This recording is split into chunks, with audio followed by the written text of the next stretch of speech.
Okay, you're going to need this journal entry to go along with this demonstration and journal entry. It's mixtures and solutions. It says mixture, solution, and dissolve.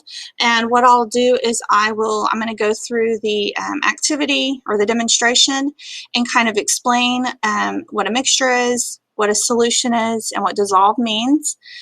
And then I will attach a picture of what your table of contents will look like and what your journal entry will look like. There's going to be a little diagram that you're going to do, and then also this paper. And this, what you'll do is you'll cut out on the dotted lines.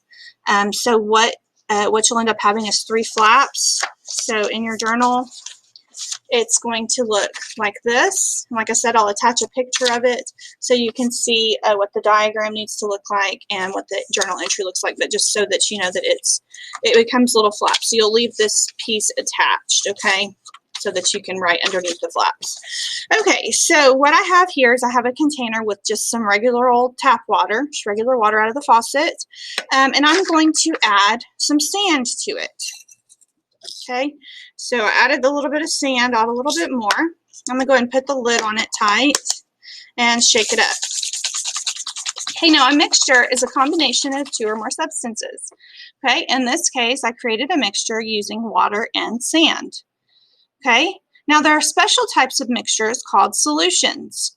And with a solution, it means that everything is mixed evenly throughout. Now you can see that this sand and water is not a solution because the sand has sunk to the bottom. So if I were to take a sip of this or something, it would be kind of yucky tasting, obviously. But as I got to the bottom, it would be more and more sand. Or if I were to try to, I don't know, pour some of it out, each little bit's going to be a bit different, especially when you get to the bottom because that's where all the sand is. Okay, so this is a mixture, but it's not a solution. Okay, now I'm going to take this same container and I'm going to add some salt to it. Okay, so just regular old table salt. Okay, and I'm going to do the same thing again. I'm going to put the lid on it. Make sure the lid's on good, and I'm going to shake it up. Okay, now, whoop, the lid wasn't on there that great. Okay, I'm going to shake it up. Now this would be the same thing as stirring it. I'm just shaking because I've got a lid and it's more convenient, honestly. Okay, so what we can see, oh, you can't see it until I hold it up right there. Okay, what you can see is that we've still got the water at the top and then we've got the sand at the bottom. Okay, now what happened to the salt? Well, the salt dissolved. Okay, that means that salt actually broke down into tiny microscopic pieces.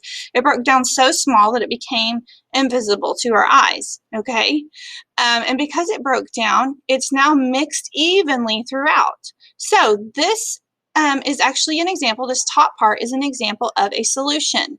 A solution is whenever there are 2 or more substances that are mixed together that are now mixed evenly throughout. Okay, so salt water, because the salt dissolved, it is a solution.